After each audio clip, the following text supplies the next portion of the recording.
لله صلى الله عليك يا ابن أمير المؤمنين صلى الله عليك يا ابن فاطمة الزهراء ولعنة الله على أعدائهم أجمعين من الآن إلى قيام يوم الدين أما بعد فقد قال الله تعالى في قرآن الكريم بسم الله الرحمن الرحيم هل يستوي الذين يعلمون والذين لا يعلمون صلوات بر محمد وعلى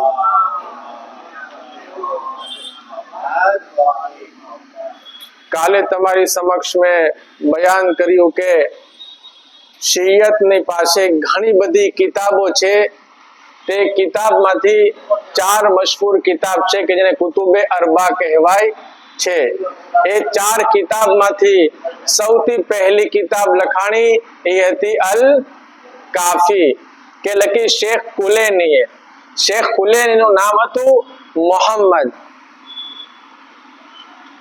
અને તેમણે પોતાની જિંદગીની અંદર ખૂબ જ મુશ્કેલાતથી કિતાબો લખી છે કઈ રીતના લખાણી છે હવે આપણે ઇન્શાલ્લાહ આગળ બયાન કરવા ચાહું છું શેખ કુલેની જે કાફી કિતાબ લખી છે એ 8 ભાગમાં લખી છે અલ કાફી કિતાબ કેટલા ભાગમાં છે 8 ભાગમાં છે અને એની અંદર 3 અલગ અલગ ચેપ્ટર છે જેમાંથી એક છે ઉસૂલે કાફી એક છે ફુરુએ કાફી અને એક છે રૌઝતુલ કાફી ઉસૂલે કાફી ની અંદર એ 2 ભાગમાં છે એટલે કે 8 કિતાબ 8 ભાગમાં લખી તો 2 ભાગ ઉસૂલના છે 5 ભાગ ફુરુના છે અને એક રૌઝતુલ કાફી ના છે ઉસૂલે કાફી ની અંદર તૌહીદ છે અદલ છે ઇલ્મ છે જહાલત છે વગેરે વગેરે ફુરુ ની અંદર નમાઝ છે રોઝા છે હજ છે ઝકાત છે એના બારામાં છે અને છેલ્લું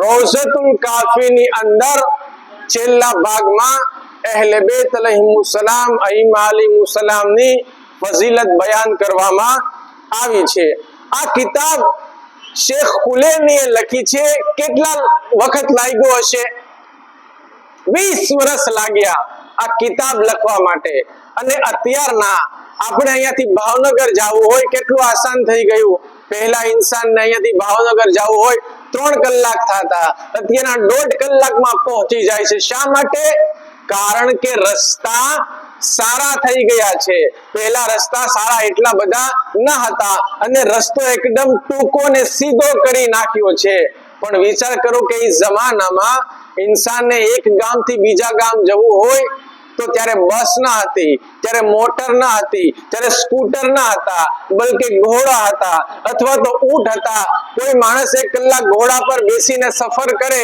એને ખબર પડે કેટલી તકલીફ થાય છે આ રીતના 1000 કિલોમીટર સુધી દૂર જાય અને હદીસોને લાવે આજે ઉસૂલે કાફીના 8 ભાગ જે લખાણા છે 8 ભાગ કે જે ઇમામે જાફર સાદિક અલૈહિ સલાતુ વસ્સલામ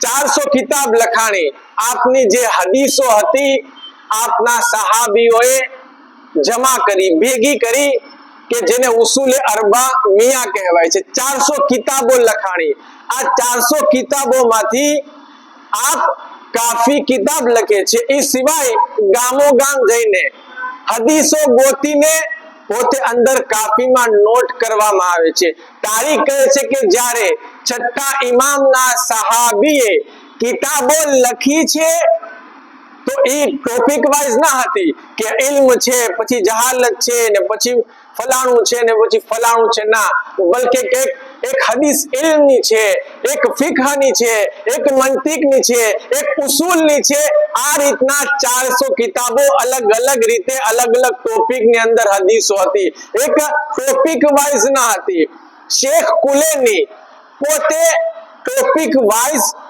એક કરીને બધી હદીસોને જોઈ ભેગી કરીને આખી કાફી કિતાબ લખી છે આસાન વસ્તુ નથી કોઈ માણસ હોય કે જે બાવાજે બલંદ સલવાન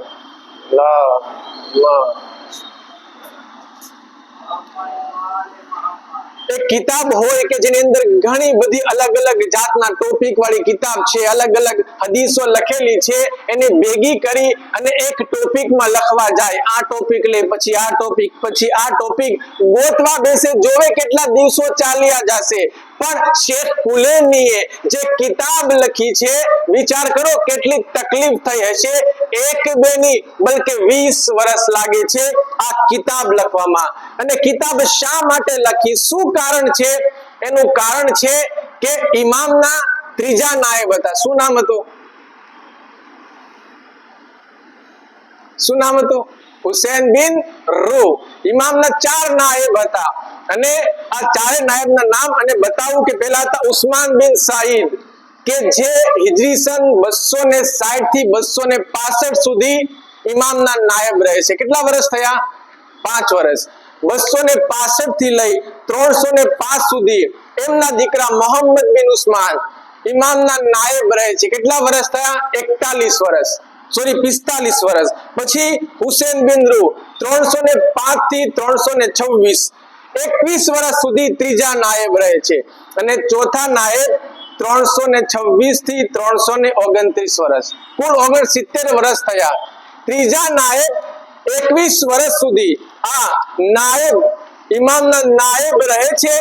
બીજા નાયબ હજી ઇન્તેકાલ થયો હતો, ત્રીજા નાયબ આવ્યા હતા અને એમની મુલાકાત માટે જાય છે અને પછી ઘણી બધી ગુફ્તગુ થાય છે અને પછી ઇમામ તરફ આ કિતાબ રજૂ કરવામાં આવે છે. આપ જાય છે બગદાદમાં અને પછી કહે છે કે અમારી આ કિતાબ છે કે જે ઇમામને રજૂ કરવામાં આવે, ઇમામને આપે છે, ઇમામ વાંચે છે અને કહે છે હાદા કાફી લે શીઅતના, આ કિતાબ કાફી છે અમારા શિયા માટે, એટલા માટે આ કિતાબનું નામ પડે છે અલ કાફી. 3 ભાગમાં હતી અંદર, ઉસૂલે કાફી, ફુરુએ કાફી અને રૌઝતુલ કાફી. આપને એક ફઝીલત અને પછી આગળ વધુ આયતુલ્લાહ નઅમતુલ્લાહ જઝાયરી બયાન કરે છે કે શેખ કુલેની, મોહમ્મદ બિન યાકૂબ કુલેની કેટલી અદીમ શખ્સિયત હતા. કહે છે કે જ્યારે બગદાદમાં અબ્બાસી બાદશાહનો એક નવો ખલીફા આવે છે, બાદશાહ આવે છે, તો તે જોવે છે 7મા ઇમામની બધાય મુલાકાત કરે છે, બધાય ઝિયારત કરે છે અને થોડાક નહીં બલકે વારંવાર લોકો આવે છે જાય છે, આવે છે જાય છે અને આને અજબ થાય છે કે કેમ આમ છે, કેમ લોકો વધારે ઝિયારત કરે છે? એટલા માટે ચાહે છે કે ઇમામની કબ્રને ખોદવામાં આવે, કાઢી નાખવામાં આવે. તો તેને રોકવાની કોશિશ કરે છે ઘણા શિયા, પરંતુ નથી માનતા. તેમાંથી એક આલિમે દીન શિયા હોય છે કે જે એની પાસે પહોંચીને કહે છે કે શું કામ ખોદવી છે? તો કે મારે જોવું છે કે આ સાચા છે કે નહીં. અગર સાચા છે તો તેનું શરીર સારું હશે, સલામત હશે, અને અગર એનો અકીદો સારો નહીં હશે, માઝલ્લા એના શબ્દ કહું તો પછી અમારા માટે ફાયદો છે. તો તે કહે છે કે એક કામ કરો, તમે એટલા દૂર શું કામ જાઓ છો? નજદીકમાં એક આલિમની કબ્ર છે, એને ખોદવામાં આવે અને ખોદીને જોવો. કારણ કે આલિમ છે એનો રૂતબો નબી અને ઇમામની જેમ હોય છે કે નબી અને રૂતબો એટલે મુરાદ કે નબી અને ઇમામનું જે શરીર હોય છે એ ક્યારેય મિટાઈ નથી જાતું, બલકે જેવું છે એવું જ રહે છે. જેથી આમનો અકીદો સાચો હોય છે આલિમનો. જેથી તમે ચાહો છો એમની કબ્રને ખોદો. માની જાય છે, કબ્ર ખોદવામાં આવે છે, ખોદે છે. કોની કબ્ર હોય છે? તારીખ કહે છે મોહમ્મદ બિન યાકૂબ કુલેની. કબ્ર ખોદવામાં આવી, કફન જેવું હતું એવું, શરીર જેવું હતું એવું, નખમાં મહેંદી લગાડેલી હતી એ પણ મોજૂદ હતી અને પછી સહી સલામત કબ્રને અંદર નાખવામાં આવે છે. એટલી અદીમ શખ્સિયત હતા મોહમ્મદ બિન યાકૂબ અલ કુલેની. બાવાજી બલંદ સલવાત.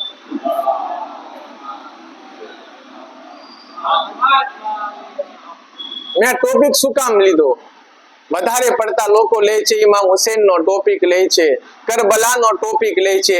મારા લેવાનો મકસદ છે ઇન્સાન આલિમ ને સમજે, ઓલમાઓ. મારા જેવા માણસની વાત નથી કે હું તો એક સામાન્ય માણસ છું, હું કઈ બહુ ભણ્યો નથી. આલિમ કે જે ઘણા બધા વર્ષો સુધી ખિદમતો અંજામ આપી, કિતાબો લખી, પોતાની આખી જિંદગી જે છે એ દીન પર કુરબાન કરે છે. મરજા બનવું આસાન નથી. કોઈ મરજાને પૂછો કે તમે કેટલી કલાક સુવો છો દિવસમાં, તો એ કહેશે કે 3 થી 3 કલાક આસપાસ સુવે. 6 કલાકની અંદર 6 કલાક પોતે બધું જ ખાવાનું પીવાનું રહેવાનું બધું જ પતાવી લે છે અને પછી 18 કલાક સ્ટડી કરે છે, ત્યારે મરજા બને છે. આસાન થોડી છે મરજા બનવું, અને કેટલી બધી મહેનતો કરી અને ફતવાઓ આપે છે. પરંતુ અફસોસ તો એ થાય કે ઇન્સાન ઓલમાનો એહતરામ નથી કરતા.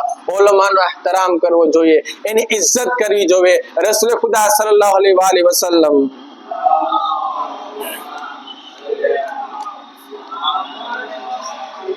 કહે છે 3 પ્રકારના લોકો એવા છે કે જે ગુનેગારની શફાઅત કરશે. કોણ છે? એક છે નબીઓ, બાવાજી બુલંદ સલો,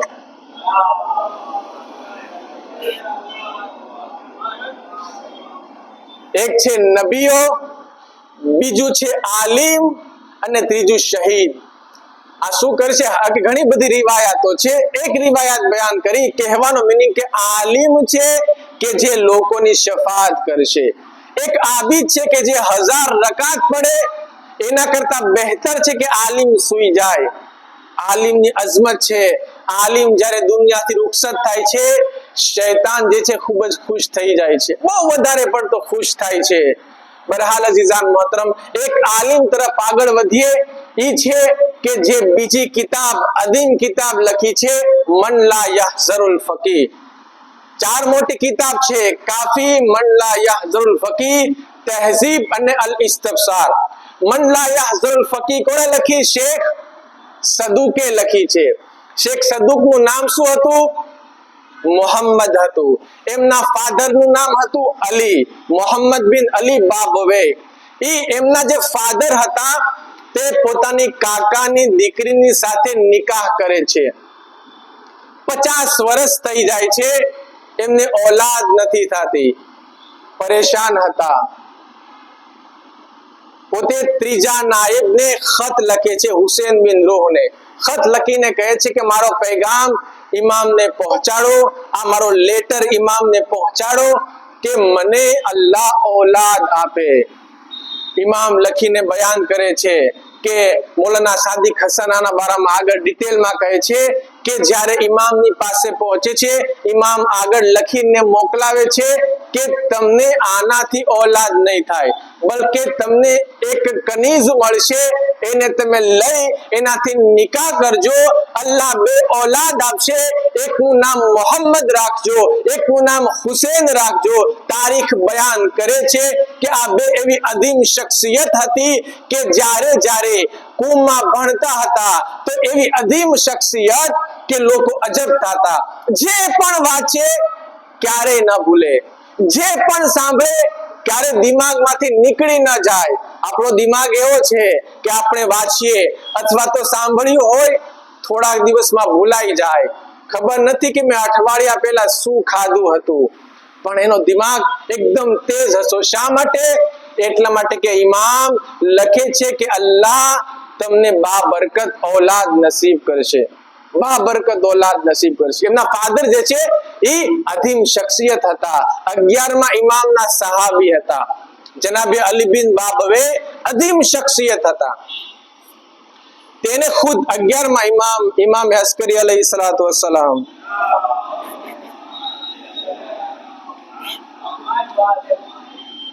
એને ખત લખે છે. પોતે ખતમાં અલ્લાહની હમદો સના કરે છે, અહેલે બેતની હમદો સના કરી અને પછી કહે છે તમે નમાઝ પડતા રહેજો, તમે રોઝા રાખતા રહેજો, અને પછી કહે છે કે રિશ્તેદારની સાથે સારો તાલ્લુક રાખજો.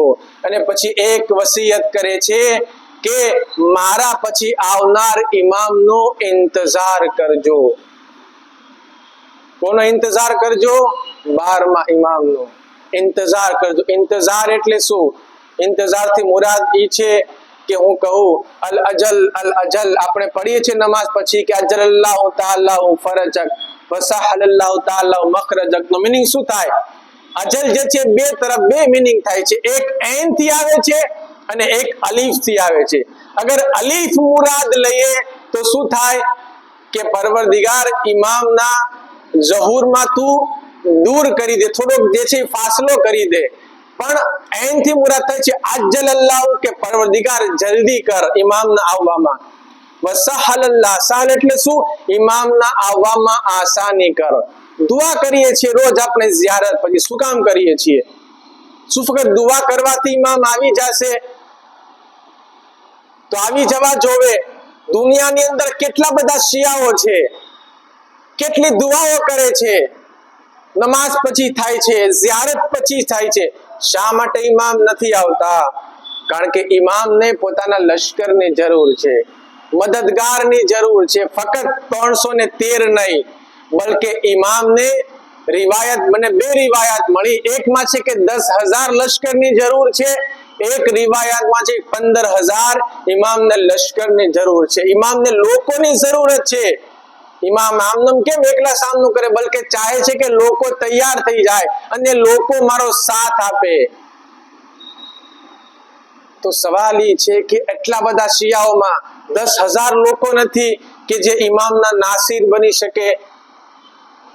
ઇમામના ચાહવા વાળા એવા નથી, એના આમાલ એવા નથી કે ઇમામના નાસિર ને મદદગાર બને. તમે લોકોએ કાલે મજલિસ સાંભળી હશે, તેમાં શું કીધું હતું? એક ઇન્સાન નેકી કરે અને એક બદી કરે. નેકીની બદલામાં અલ્લાહ 10 નેકી આપે, બદીમાં કેટલું છે? એક ગુનો અલ્લાહ લખે છે. પરંતુ અગર ઇન્સાન એમ સમજતો હોય કે નેકી પણ કરતો રહું, ગુનાહ પણ કરતો રહું અને તેના આ નામે આમાલમાં લખતા જશે, તો ઇન્સાન જે છે એ બરોબર નથી વિચારતો. બલકે તમે ગુનાહ કબીરા કિતાબ ખોલો, એની અંદર લખ્યું છે કે ઇન્સાન અગર એક ગુનાહ કરે છે તો તેના બધા જ નેકી જે છે અલ્લાહ મિટાવી દે છે. બધી જ નેકી અલ્લાહ મિટાવી દે છે. જેથી ઇન્સાન કોશિશ કરે. અગર ગુનાહ થઈ જાય તો અલ્લાહે મોકો આપ્યો છે, માફી માંગી લે, તોબા કરી લે. ઇન્સાન માસૂમ નથી, ગલતી થતી હોય છે ઇન્સાનથી, પણ ઇન્સાન કોશિશ કરે કે ઇન્સાન અલ્લાહની બારગાહમાં માફી માંગતો રહે. અલ્લાહની બારગાહમાં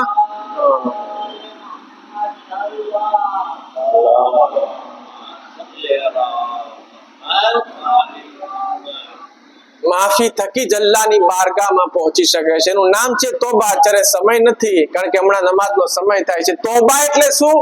અલ્લાહની બારગાહમાં પાછું આવવું, એનું નામ છે તોબા. હુર કોણ હતા? હુર એ હતા કે જેને આખી જિંદગી યઝીદની સાથે પસાર કરે છે, પણ એ હુર અલૈહિસ્સલામ બને છે. શું કામ બને છે? કારણ કે ઇમામ હુસૈન અલૈહિસ્સલામના રસ્તાને રોકવામાં આવે છે અને ઇમામ અલૈહિસ્સલામને કૂફાથી ક્યાં લઈ જાય છે? કરબલા લઈ જાય છે. કરબલા જ્યારે કાફિલો 2 મુહર્રમના પહોંચે છે તો એ જ હુર છે કે જે પાણી બંધ કરે છે. પાણી જ્યારે 7 મુહર્રમના ખતમ થઈ જાય છે, આશુરનો દિવસ આવે પેલા રાત આવે છે, હુર જે છે તડપે છે. શું કામ? તો કે હું જાવ તો સહી કે લોકો શું કરે છે. ઇમામના ચાહવા વાળા ત્યાં પહોંચે છે તો જોવે છે કોઈ ઇબાદત કરે છે, કોઈ તસ્બીહ કાઢે છે, કોઈ નેક કામ કરે છે, કોઈ તલવારને નથી સજાવતું. બસ અજીઝાને મોહતરમ ફેસલો કરે છે, સવારના હું ઇમામની પાસે પહોંચી જાય. શા માટે? એક સૌથી વધુ તેને તડપાવે છે, એ છે અલ અતાશ. અલ અતાશ, હાય પ્યાસ મારી ડાલે છે. કહે છે કે આ વસ્તુ છે, મારા કારણે બચ્ચાઓ પ્યાસા રહ્યા છે. બસ અજીઝાને મોહતરમ આશુરનો દિવસ આવે છે, ઇમામ ઇમામ દીકરાની સાથે હુરવા દીકરાની સાથે રવાના થાય છે, હાથ બંધાયેલા છે, આંખમાં પટ્ટી છે, તારીખ કહે છે કે જ્યારે ઇમામની પાસે પહોંચે છે કહે છે મોલા ગુનેગારની માફી જે છે એ કબૂલ થઈ શકે છે। ઇમામ કહે છે મેં પણ તને માફ કર્યો, મારા ખુદાએ પણ તને માફ કર્યો। અજીઝાને મોહતરમ, અગર આપણે ચાહીએ છીએ અલ્લાહ આપણા ગુનાહને માફ કરી દે, આપણે અલ્લાહની બારગાહમાં ગિડગિડાઈને દુઆ કરીએ બસ અજીઝાને મોહતરમ એક મર્તબા હુરના દીકરાને ઇજાઝત મળે છે, એનો દીકરો જાય છે જંગ કરતા કરતા એક વખત આવે છે જમીન કરબલા પર આવે છે, હુર દોડીને જાય છે, એના પહોંચવા પહેલા ઇમામ પહોંચી જાય છે। હુર કહે છે મોલા તમે આવી ગયા, રેવા દો હું આ લાશાને ઉચકાવું છું। ઇમામ કહે છે શું એ સારું લાગે એ કે બાપ દીકરાના લાશાને ઉઠાવે? તારીખ કહે છે અલી અકબર જાય છે, ઘોડા પર નીચે આવે છે, ઇમામને છેલ્લા સલામ મોકલે છે। જ્યારે ઇમામ પહોંચે છે અને ચાહે છે અલી અકબરના લાશાને ઉઠાવે, કોઈ મદદ માટે ન હતું કે જે અલી અકબરના લાશાને ઉઠાવે। ઇમામ આપે આવાજ આપે છે એ બની હાશિમના બચ્ચાઓ મારી મદદ માટે આવો, જેથી હું આ લાશાને ખૈમા તરફ લઈ જાઉં। ઇન્ના લિલ્લાહી व इन्ना इलैहि राजिऊन रदम बेक़ज़ाइही व तस्लीमन लिअम्रिही। परवरदिगार तने वास्तो पंज तने पाकनो वास्तो अमारी आ नानी इबादतने कबूल फरमाओ, आफत बला मुसीबतों ने दूर फरमाओ। परवरदिगार अमारा गुनाह कबीरा ने सगीरा ने माफ फरमाओ। परवरदिगार हमारी दुनिया અને આખિરતની દરેક પરેશાનીને દૂર ફરમાવ। પરવરદિગાર અહેલે બેતનો સાયો અમારા પર કાયમ દાયમ રાખજે, એમના સદકામાં દુનિયા અને આખિરતની દરેક પરેશાનીને દૂર ફરમાવ। માબૂદે બરહક તારી આખરી હુજ્જત ઇમામે ઝમાના જલ્દી ઝહૂર ફરમાવ, એમના અંસારમાં અમારો શુમાર ફરમાવ। રબ્બના તકબ્બલ મિન્ના ઇન્નકા અંતસ સમીઉલ અલીમ।